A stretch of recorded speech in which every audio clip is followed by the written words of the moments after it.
محترم ناظرین اکرام، السلام علیکم ورحمۃ اللہ وبرکاتہ۔ ناظرین اکرام، ہم نے یہ جو درس و تدریس کا سلسلہ شروع کیا تھا اس کا آج چوتھا سبق ہے، اور آج چوتھے سبق میں ہم حروف مقطعات کو پڑھیں گے۔ حروف مقطعات قرآن پاک میں چند صورتیں ایسی ہیں جن کے ابتدائیہ کلمات جو ہیں، جہاں سے صورت شروع ہوتی ہے، ان الفاظ کو حروف مقطعات کہتے ہیں۔ یہ چند صورتیں ہیں، ان کو ہم نے آج پڑھنا ہے، اور اس میں ہم نے پڑھنا یہ ہے، ایک تو اس میں مد ہے، اس کو لمبا کر کے پڑھنا ہے۔ دوسرا شد ہے، اس کو ہم نے کس طرح پڑھنا ہے شد کو، کہ ہمیشہ یاد رکھیں قرآن پاک میں جہاں کہیں بھی کسی جگہ بھی یہ شد والا حرف آئے گا، یہ 2 بار پڑھا جائے گا۔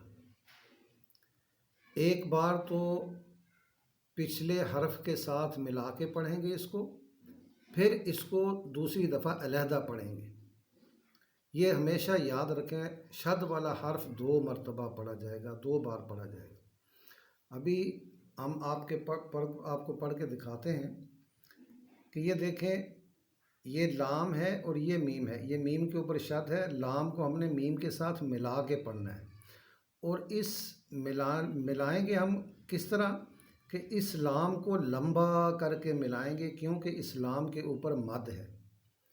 اب مد والے حرف کو لمبا کر کے پڑھتے ہیں، مد لازم جو ہے یہ 3 الف کے برابر لمبی کی جاتی ہے۔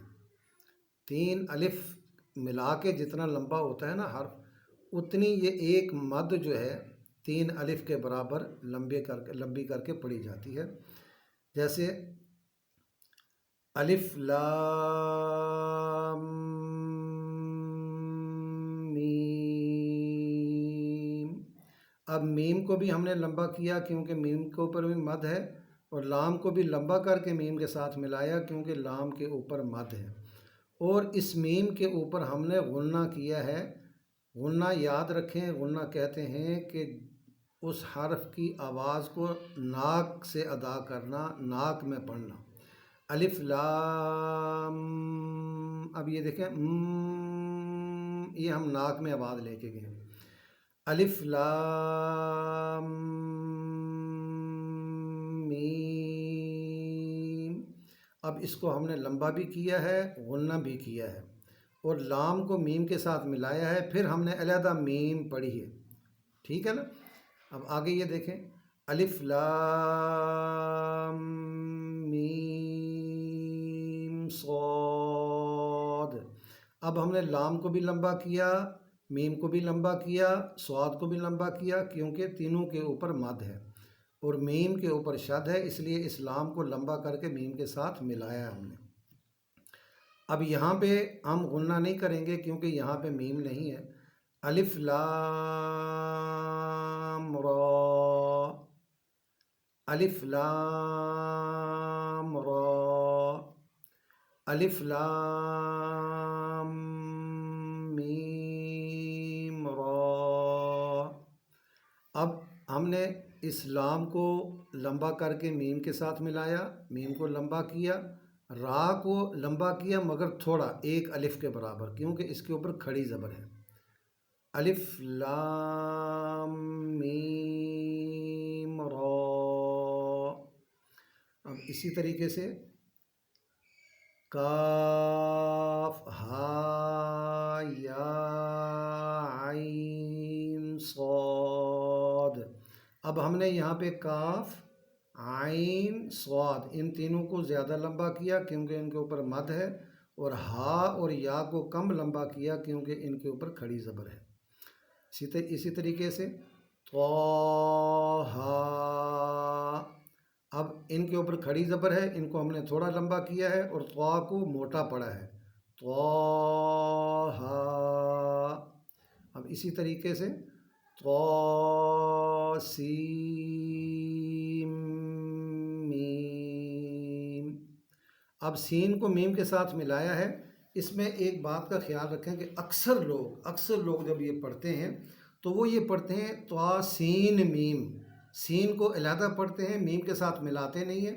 اب یہ دیکھیں کہ یہ جو سین کے اوپر شد ہے نا، اس کا مطلب ہے ہم نے سین کو میم کے ساتھ ملانا ہے، تو اس کو ملا کے پڑھنا ہے اور اس کو پڑھیں گے ہم طا سین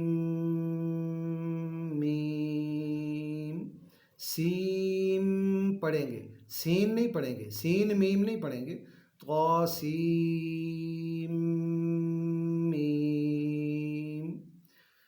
اسی طریقے سے طا سین، یہ مد ہے، اس کو زیادہ لمبا کیا سین کو، یا سین، سین کے اوپر مد ہے، اس کو زیادہ لمبا کیا ہے، صاد، اس کے اوپر مد ہے، اس کو لمبا کر کے پڑھیں گے، حامیم۔ اب اس کو کم لمبا کریں گے، ہا کو کھڑی زبر ہے، میم کو زیادہ لمبا کریں گے، مد ہے، حامیم عین سین قاف۔ اب میم کو، عین کو، سین کو، قاف کو ہم نے زیادہ لمبا کیا کیونکہ ان کے اوپر مد ہے، اس کو کم لمبا کیا ایک الف کے برابر کیونکہ اس کے اوپر کھڑی زبر ہے۔ اسی طریقے سے قاف، اس کے اوپر مد ہے، اس کو زیادہ لمبا کیا ہے، نون، اس کے اوپر مد ہے، اس کو زیادہ لمبا کیا ہے۔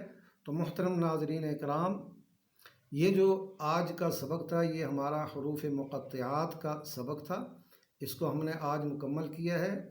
آج کا سبق اتنا ہی، باقی آگے انشاءاللہ کل زبر زیر پیش والا سبق پڑھیں گے اور اس کو سمجھیں گے۔ والسلام علیکم ورحمۃ اللہ وبرکاتہ۔